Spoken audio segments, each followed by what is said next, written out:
Hello and good evening. And good evening to all of you who are tuning in online. Welcome to today's talk. The topic is the ego's mentality. And today we have the pleasure of welcoming Jasu. Jasu has been meditating and a teacher of Raja Yoga meditation for over 30 years. Mostly she's based at the European Headquarters, Willesden Green, where she coordinates personal and public events. You may have seen on the flyer that you will notice Jasudent's quiet presence. I just wanted to add that you will also notice that she sits with a very sweet smile, very welcoming, comforting smile. Perhaps one of the things they forgot was that I've heard it said that Jasu is one of the strongest intellects in the organization. So it really gives me pleasure to welcome the chair.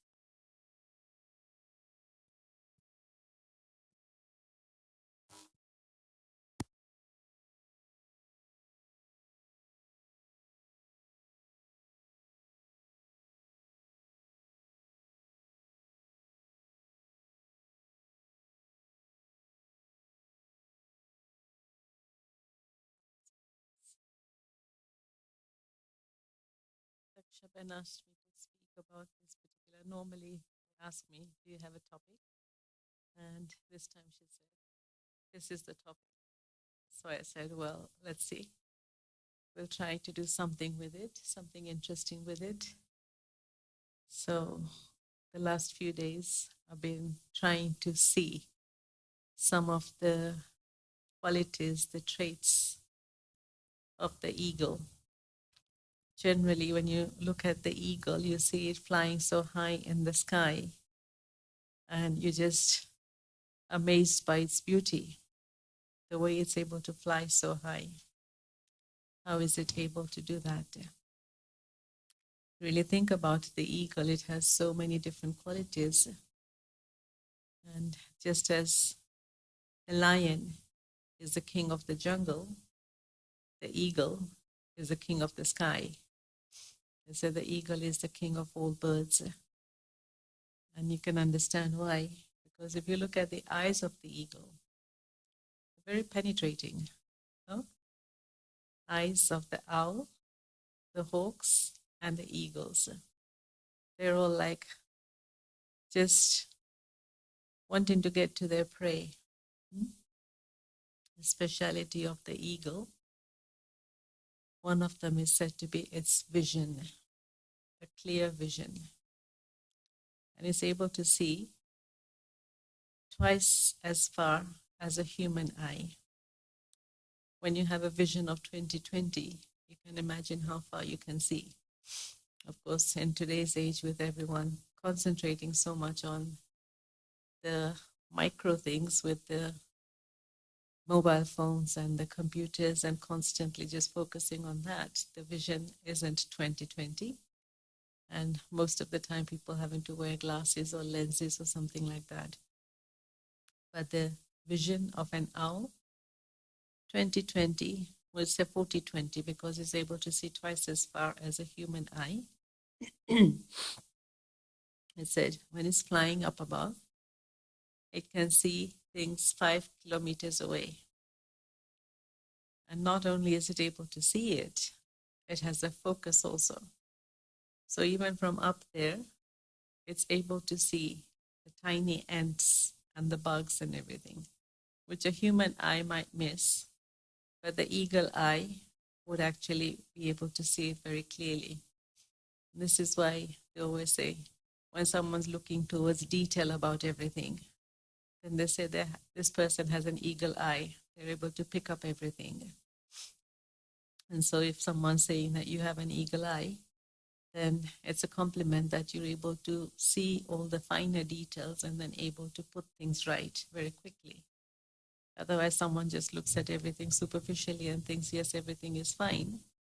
But then if you look at the corners, if you look at the detail, then there's so many things that are not quite right. So to have an eagle eye, to be able to pick up everything, to be able to see from a distance. In other words, to be far-sighted also. And connecting with far-sightedness, I was thinking about having lived with Daddy Janki, who was the head of the organization for so many years. I was thinking of her far-sightedness. When she came from India to London in 1974, she didn't come with anything except a small bag, like smaller than the trolley bags that we carry for our travels now. And in that, she just had 2 sets of clothes. But the one thing that she had in mind was a vision. The vision was to create something like we have at our headquarters in India. And so it was this that enabled her to achieve what she did in 40 years, just over 40 years that she was in London, that she was able to establish so many centers and all over the world. She traveled everywhere. And so traveling everywhere with her farsightedness, she was able to inspire people, empower them to be able to create something out of their lives to make their lives worthwhile. If you don't have this farsightedness and you're just stuck here, then you can't get anywhere, you don't reach anywhere, you don't achieve any goals. Another quality of the eagle is to be alone. It flies either alone by itself or it flies with its own kind.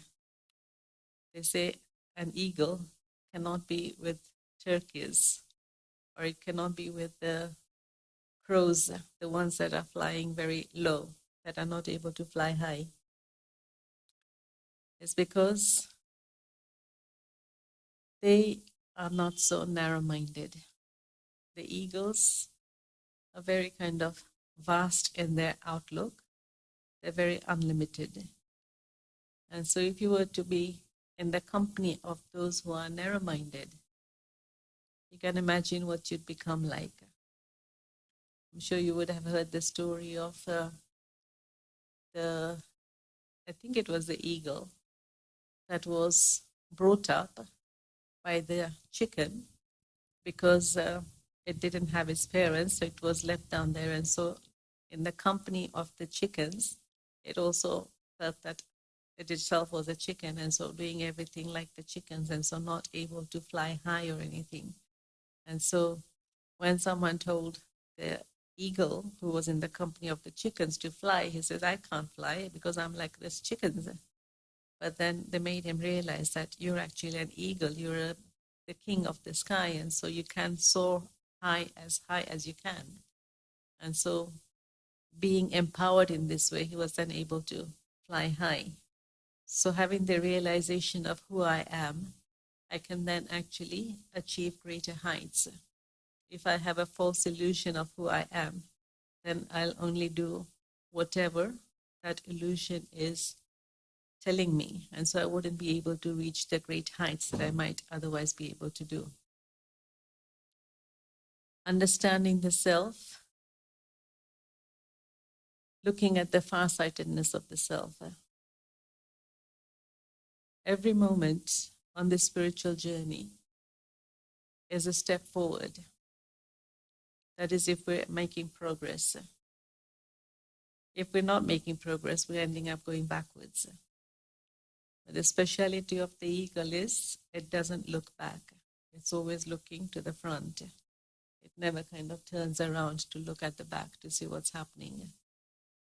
Generally, also people say, don't look back. Looking back into the past and then feeling the hurt, feeling the regrets, whatever has happened in the past, it doesn't allow you to move forward. So the eagle mentality, or the life of an eagle, it will never seek dead prey. The eagle will always look for something live. It's like wanting the ants and the insects and the snakes and whatever. It's a live thing that it picks on, that focuses on the things that are moving. It doesn't focus on the things that are static.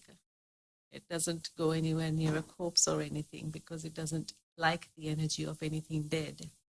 So its food is actually everything living. And this is symbolic of us not actually going into the past. We often tend to spend so much time in the past. Something might have happened 2 days ago and you keep on thinking about it. That situation was only like 2 minutes long. And you keep on thinking about it, and you've extended that situation into 2 days. Someone said something to you and you were feeling hurt by that. Rather than putting a full stop and moving on from there, learning a lesson from that, saying thank you to the one who's drawn your attention to it because you yourself have not been able to notice it. You keep on thinking about it and you keep on remembering the hurt that's been, that's hurt inside your heart. And so you're actually extending the duration of the hurt instead of learning a lesson and making yourself stronger. So rather than looking into the past, rather than thinking about the things that are happening, just put a full stop and move on. Dead things don't actually give much energy. Live things, like if you were to go into the gardens, summer is coming now, and everyone wanting to enjoy the sunshine. Everyone wanting to be outdoors, enjoying the greenery and the freshness of everything. No one wants to be stuck inside. And so what we tend to do is keep ourselves stuck inside with the memories of the past. So rather than holding on to the things of the past, if we just think about our future and what our future holds. And often it's said, your future is in your hands.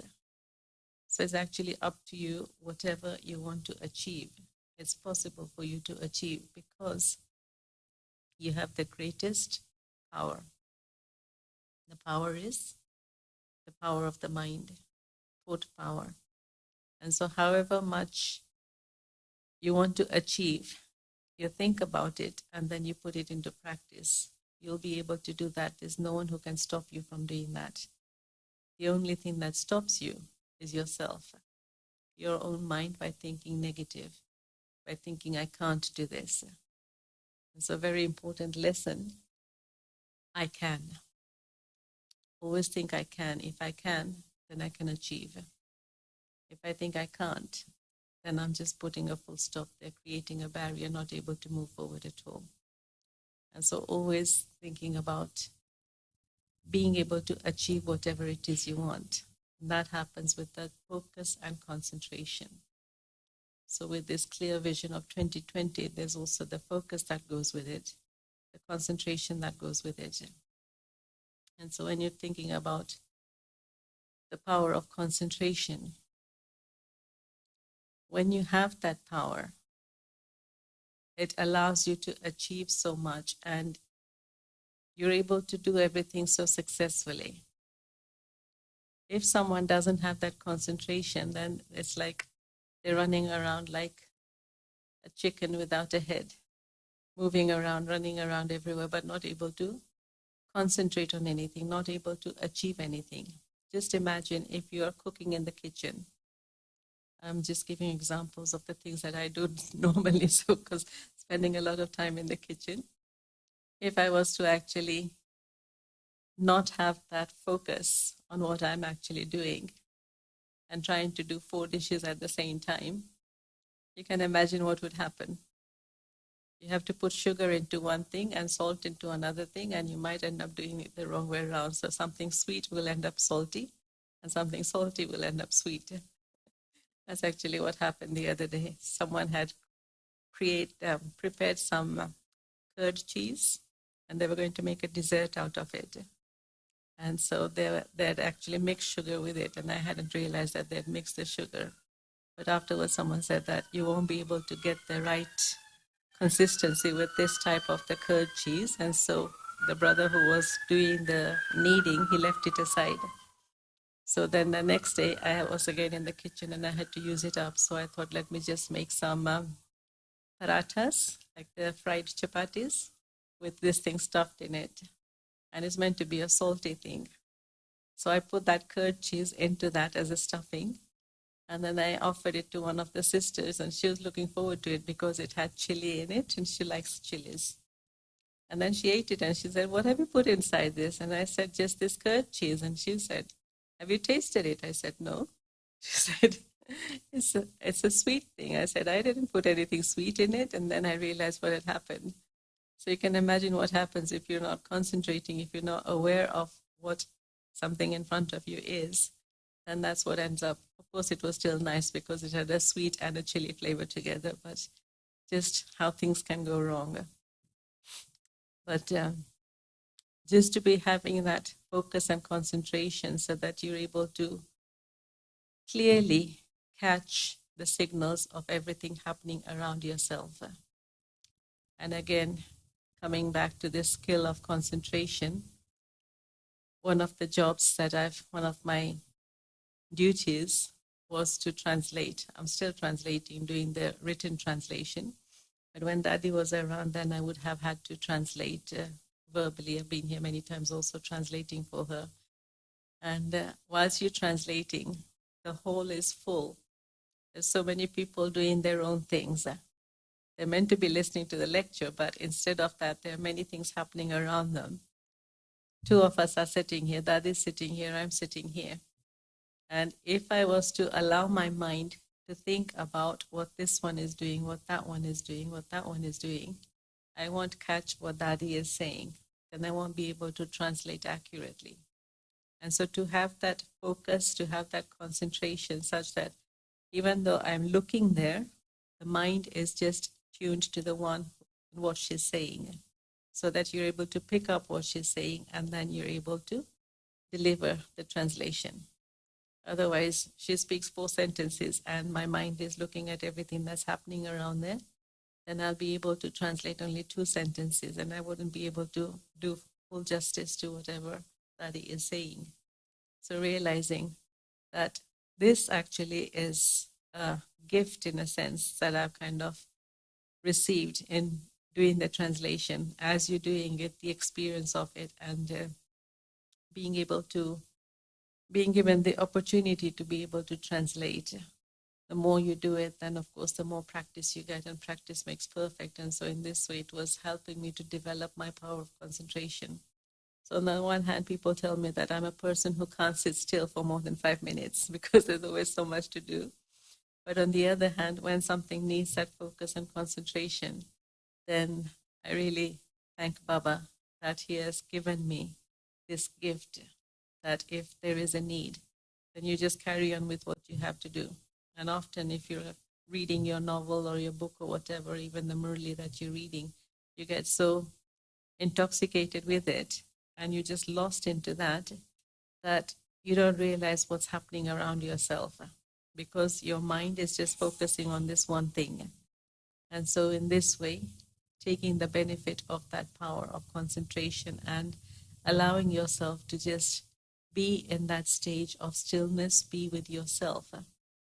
Again, talking about the eagle and being alone by itself. On the one hand, it says that it goes around with its flock and is very kind of loyal to its partner. And also the extent of commitment that they make, it's a lifetime commitment. And it's often said that the pair of eagles, the partners, they're the same ones that mate every year, and they go back to the same nest that they have created for their little ones. Other birds and whatever, you find that they go to different nests, or they might even leave the nest and go and create another one. But the eagles, they tend to stay with the same nest.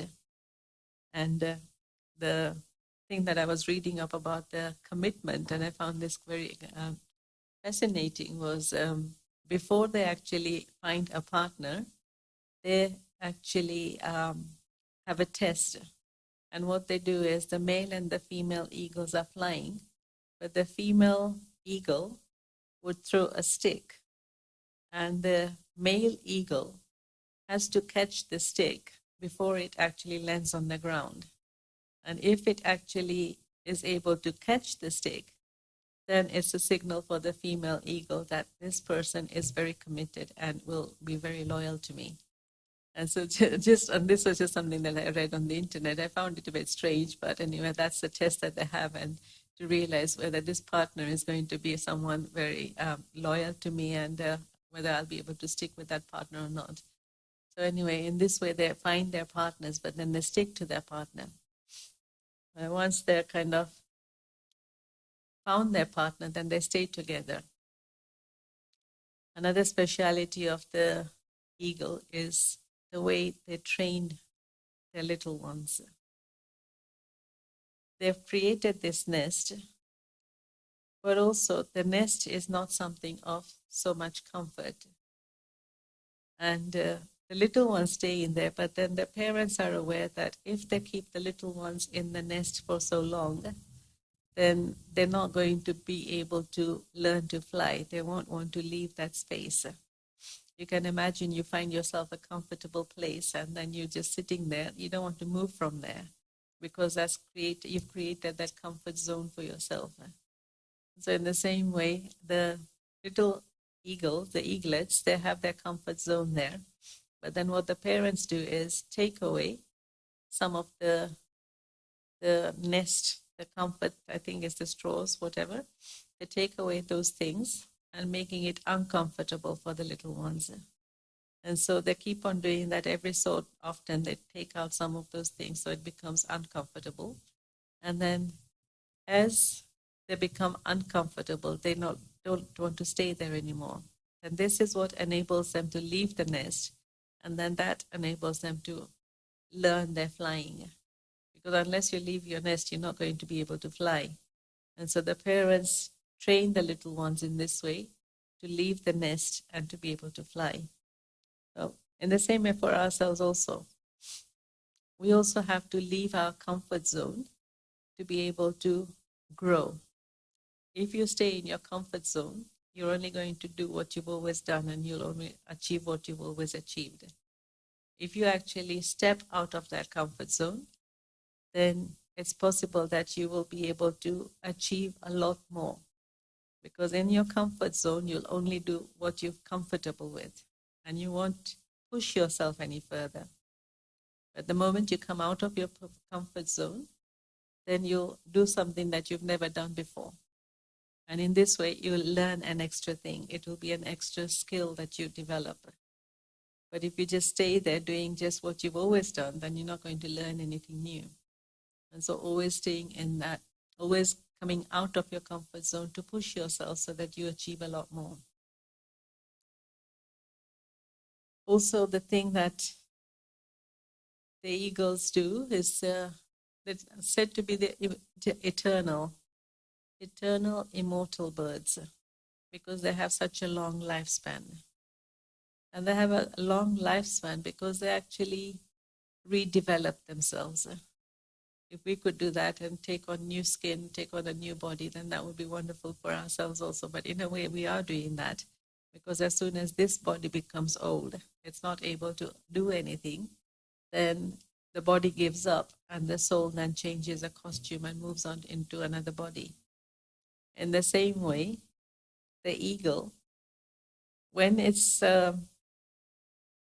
feathers are no longer able to support itself to be able to fly as high, because the eagle loves to fly very high. It's said that the eagle flies up to about 10,000 feet high, and it flies above the clouds. And I was talking about just the eagle actually going beyond the clouds so that it's able to be the highest. When its feathers have become old, they become weak, it's no longer able to fly so high. So then it actually goes into hibernation, what we call isolation. In other words, for ourselves, in spiritual terminology, I would say that we go into our stage of tapasya. So it goes into this stage of hibernation, and there, by itself, it plucks out its feathers, the old feathers, so that it can then grow new feathers. Just like if you have a plant, like the spring coming, and so you have to prune the old stems, old branches, then the new ones will come in. In the same way for the eagle also, it will pluck its feathers and also its beak. It's meant to be very sharp, but when it's become old, then it's no longer actually that powerful. So it actually rubs its beak against a stone until it loses the beak, so that then there is margin for a new beak to grow. And then what happens is the new is that much stronger, that much more powerful, then it's able to enable the eagle to fly even higher.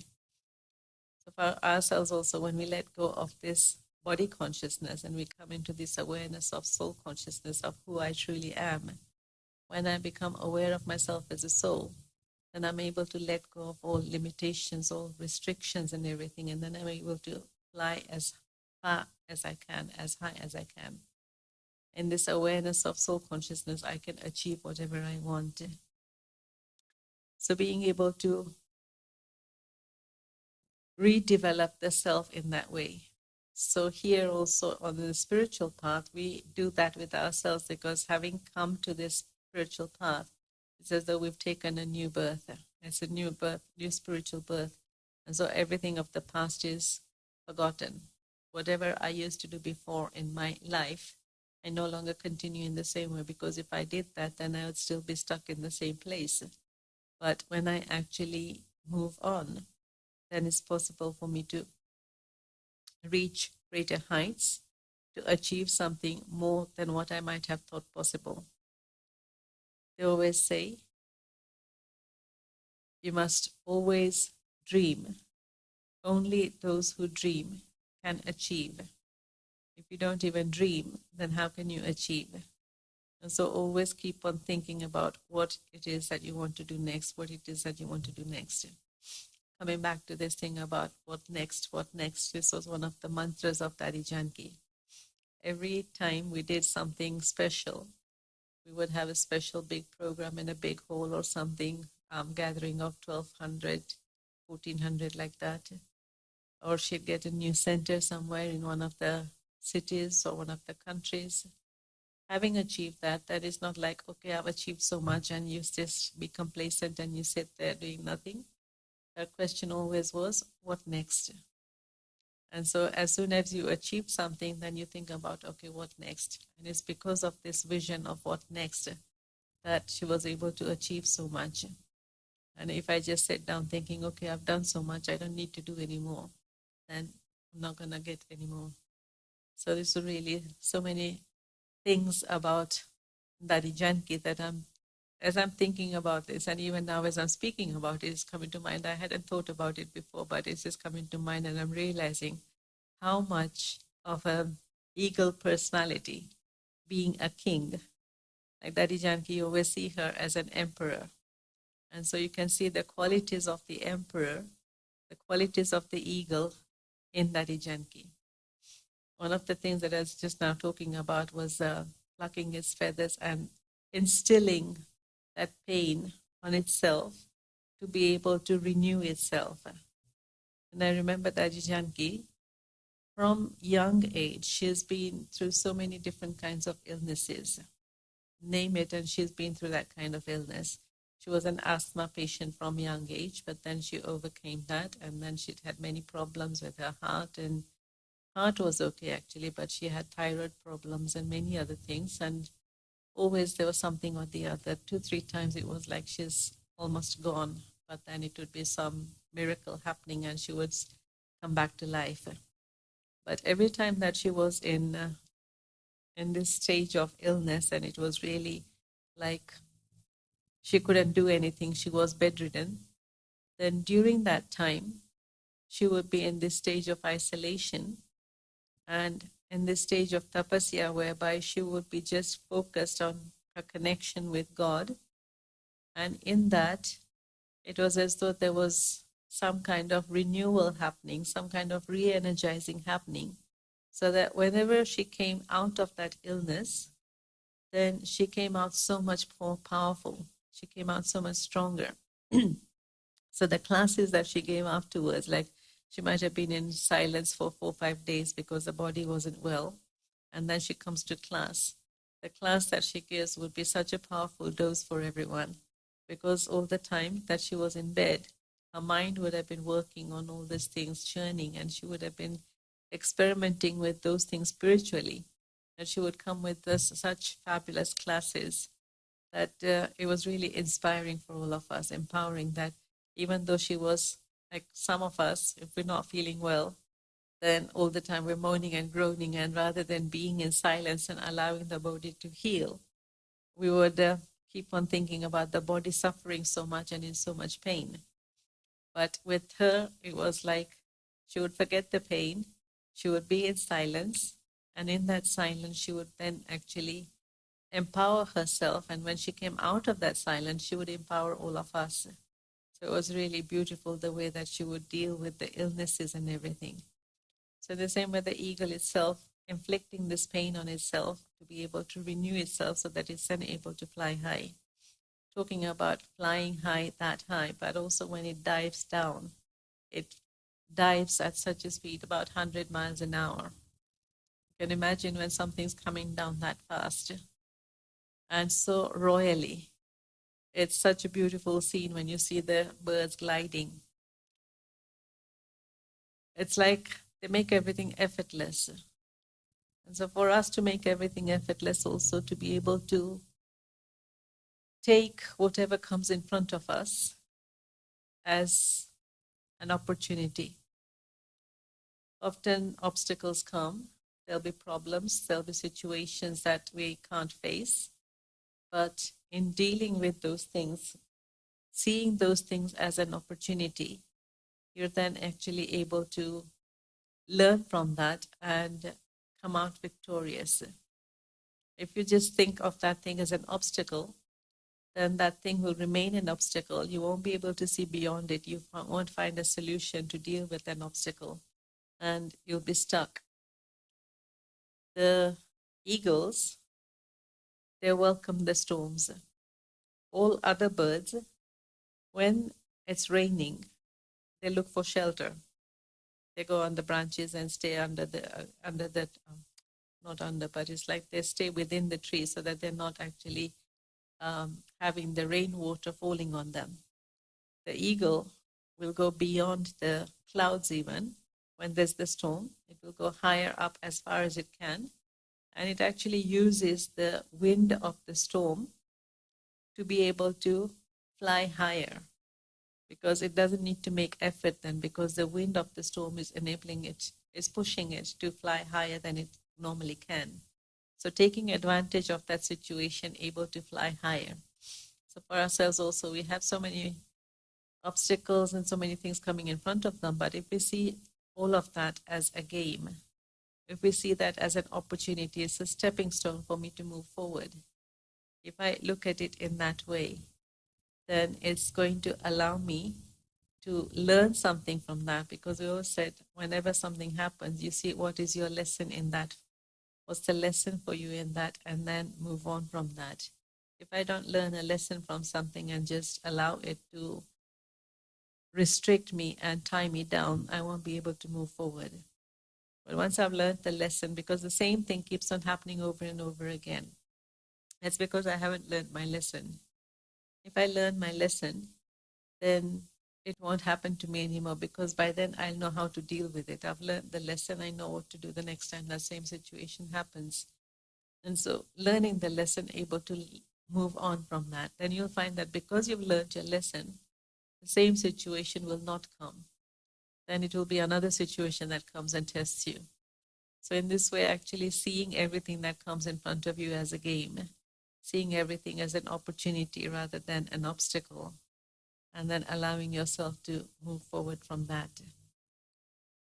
So really, if you think about the eagle, able to go beyond everything, able to see from up there, and having that focus, having that concentration, because it's so fearless. Kings normally, you find the ones who are ruling the kingdom, they have to be fearless and they have to be courageous. Otherwise, anyone can come and take over your kingdom. They could walk over you also. But when you are fearless, you are courageous, then you don't allow anyone to do anything to you. In the same way, the eagles are their own protectors. They don't allow anything to touch them. Being fearless to such an extent that they're able to fly so high, dive down so deep without actually having any kind of awareness of fear. If you were to go swimming, taking a dive into the water, you can imagine if you're afraid of water, you can't actually dive deeper. You might just kind of paddle along in the shallow waters, but you wouldn't want to go deep down. Because there's fear, you don't allow yourself to go deep inside. But when you become fearless, then doesn't matter how deep the water is or how shallow the water is, but because you're fearless, you can allow yourself to take a dive.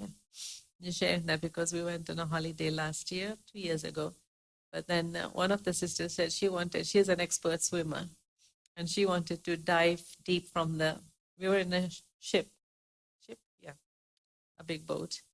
And, they have the thing, the poles on the top where you can actually sunbathe. And the top layer, top deck, from there, they have the poles. And so standing on that and then diving into the sea. Because she's an expert swimmer, there was no fear for her to take a dive. But she wanted us to dive also. I said, I can't do that. We'd rather just stand on the water rather than diving deep inside, because you don't know where you'd end up once you're inside the water. So anyway, we never did that. But I was seeing how fearless she was, and then being able to dive down so much. So the eagles themselves also just diving down so much and really catching whatever it is they want. Not being stopped by anyone, not having any obstructions in their way. Whatever comes in their way, they're able to remove that. And in this way, achieving whatever it is that they want.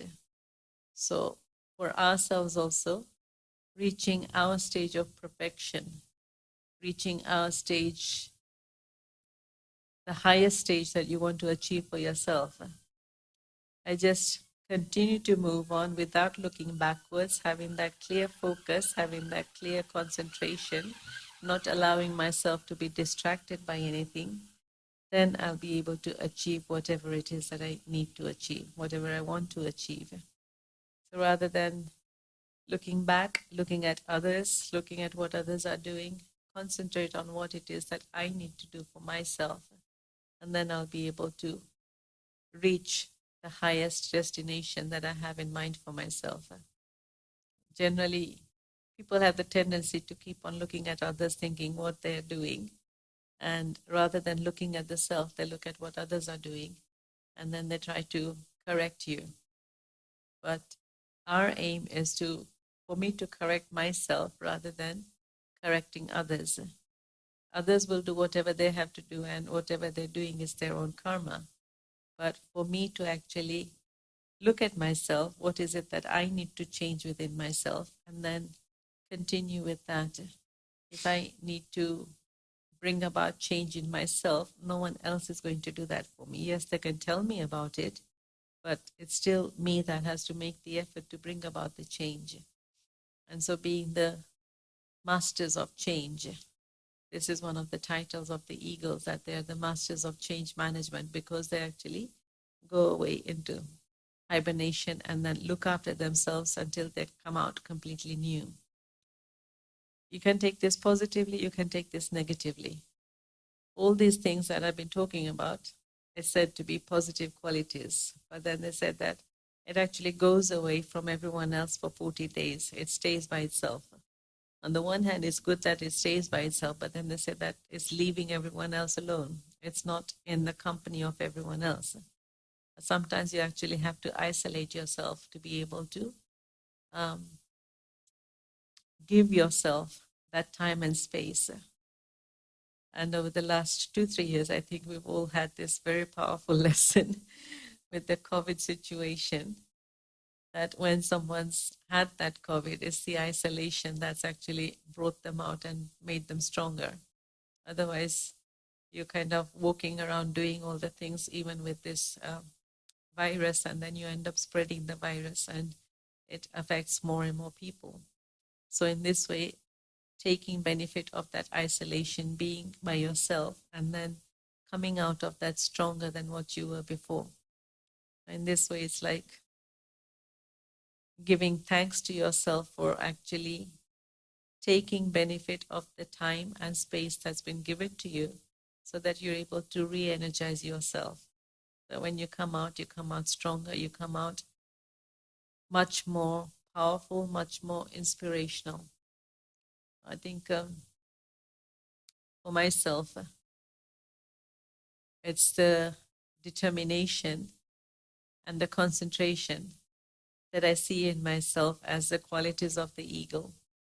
Often people tell me that I'm a person who cannot be deterred. If you have set your mind on something, then you'll achieve it. I don't know how it happens, but it definitely happens. And it's thanks to Baba that it happens. Whatever you want to do, that Baba makes it happen. And so really thankful to Baba for giving that, making use of the things that Baba is giving us, and especially the most powerful tool that Baba's given us. I was quite surprised by Sister when she said, having the most powerful intellect. I don't think I even thought of having a powerful intellect, although I would say that I've been given this blessing by Baba for being powerful. In the early days when we used to go to Madhuban, then we used to get blessings. And one of the blessings was essenceful, sensible, and powerful. And so often I remember those blessings, and it's at times like this when I'm doing a talk, then I wish that I could be a bit more than essential. So anyway, those were the few thoughts that I wanted to share for today with the eagle mentality. And maybe if anyone has any thoughts to share, if anyone wants to ask any questions. Okay. Sorry. Question is Baba and Murli. Attentive. So let me just finish this one question. Seeing all of you here and familiar faces, and so I think I'm talking to PK brothers and sisters. Baba is the name that we give to God, meaning Father. Baba means Father, but for us it's a very loving name. So when we're talking about God, then we speak of God as our Baba, that He's our Father, He's our loving parent and looking after us. So He's the one who's giving us all the teachings. He's the one who's inspiring us and giving us an aim for us to reach that stage of perfection. And He does that by speaking the Murli. The everyday lessons that we have, that is what we call the Murli. The Murli is actually the flute. In Hinduism, on the path of devotion, they show Sri Krishna with a flute, but it's actually not that wooden flute, but the Murli that we read, the extracts that we read every morning, the lessons in which we get inspirations from for the whole day, that is our Murli. The teachings from God, that is the Murli spoken by God, but now it's actually just written version that we hear every day. Okay. Yes, thank you so much. It's really inspirational and lots of really interesting analogies about the power of the eagle.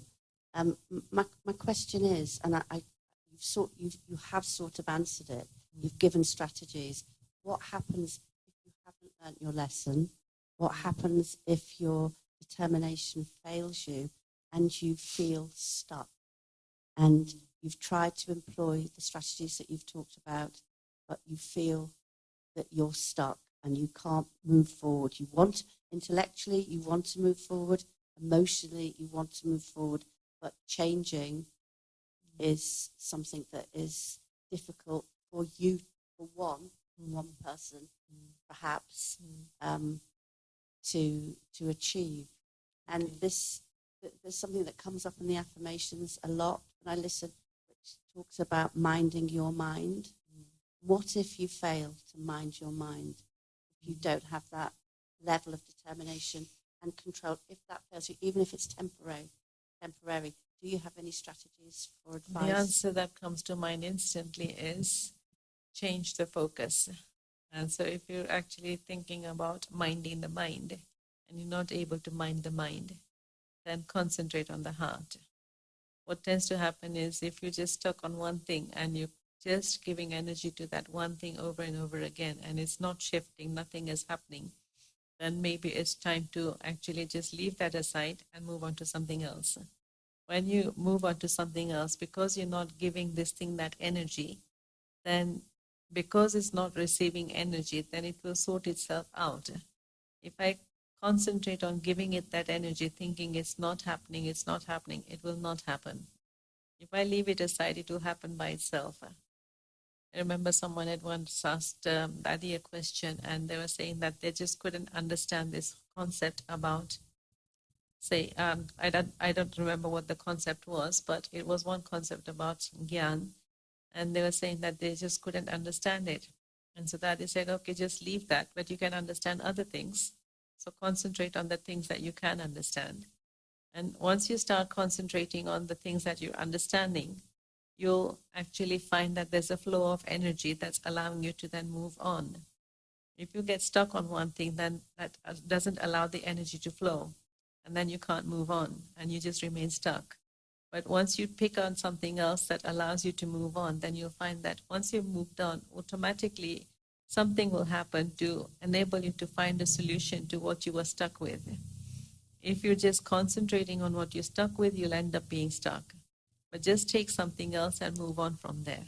Like talking about the mind and the heart, you can't think about it intellectually, it's not working. So then just allow your heart to deal with it. So move into the space of healing, move into the space of love. And once you move into that energy, then whatever blockages they were there, you'll find that they will be removed because you've now got positive energy that you're working with. Yeah? Thank you. Hope that helps. Brother has a question. Hi, sister. So you have shared really nice analogy about the eagle view and mentality. And, there was a point which you were sharing about, that we know the solution sometimes. Or it's most about determination. It happens with me. Like, I know some solution. I have some challenges in my life. Some days I feel like I got it. And again, after 2 days, it's back to zero. So sometimes I just do know the solution, but I don't have the trust. Have you heard about this quote, like, whenever doctor got ill, he doesn't prescribe medication for himself. He asks from the other doctor. So something like this happens to me. Over here, I'm the doctor and I'm the patient. I can't tell my things to others because that's my own thing. So, how would I get into that situation that when I'm in a nice zone, I know the solution. I can see through it, yeah. And when I'm again out of my zone, because this happens in our life, we go ups and downs, yeah. How would I get to know that this is the problem I'm facing? The similar sort of problems I get, and I have to do this solution. So the question then really is how to recognize the problem that's coming in front of you. You're not able to apply that solution.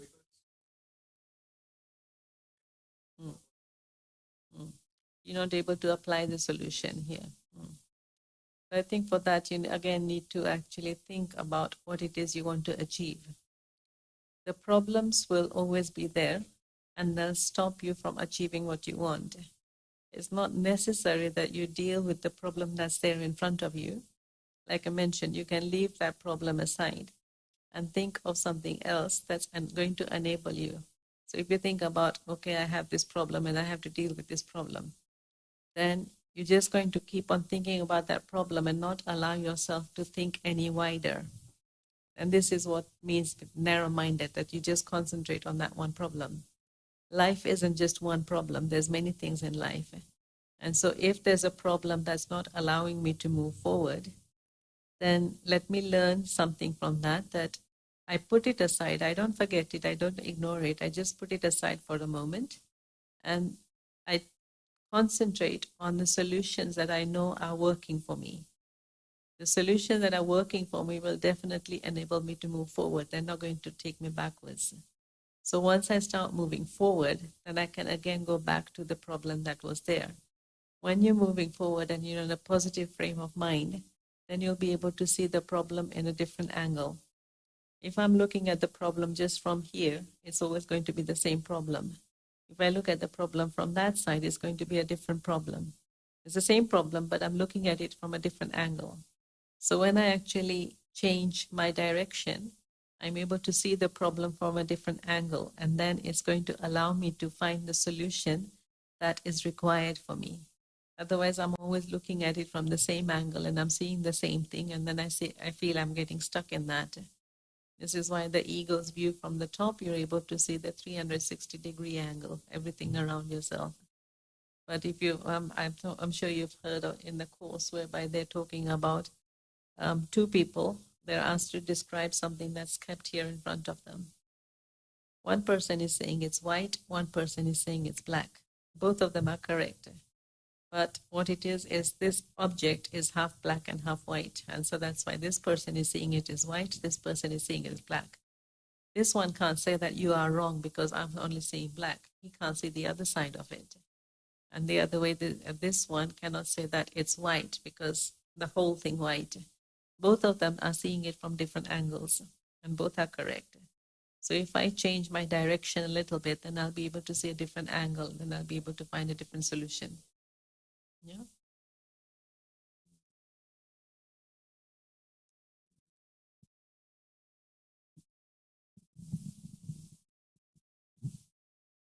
So you said that the eagle hibernates.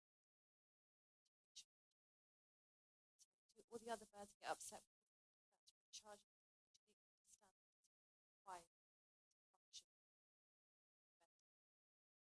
I think they do have that understanding. I don't know that other birds do it in the same way, but this is like putting yourself in this pain process and taking yourself away from everyone else. And I think it's honoring yourself when you are actually putting yourself in that stage of isolation and removing yourself when you're going through something. If you're going through something and you're feeling hurt, you're feeling pain, then you don't want others to actually see you in that stage. And so you rather take yourself away from everyone else so that you can deal with your situation quietly and without having other people's sympathy and feeling their mercy in a sense. And so taking yourself away from all that situation and just allowing yourself to work on yourself. And then when you feel that, yes, you've grown to such an extent that you're now able to face everyone together, then you're able to deal with that.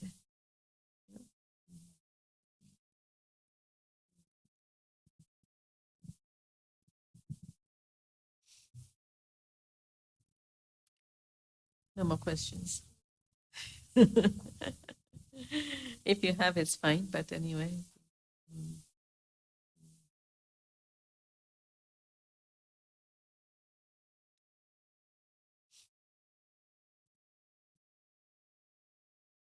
So much. Thank you, Jasmine. Thank you, sister. Hope you come again soon. Thank you for your questions. It's always lovely to come here. Thank you. Yeah. Yeah, your questions did bring a bit of clarity. Thank you very much. I'm sure we have all found our specialities that the ego. So next week's topic is inner freedom and happiness, and our speaker is Kepo. That is Kepo. Please come again. The recommended book for today is this little book, Dreams and Reality by Mr. Jayanti. It's a really nice one to drop in your handbag. It comes in handy when you are stuck in traffic or on the train.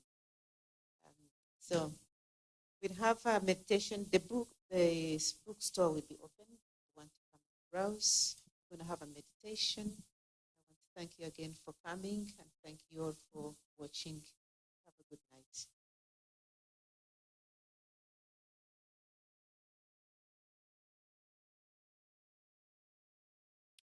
having silent meditation or commentary.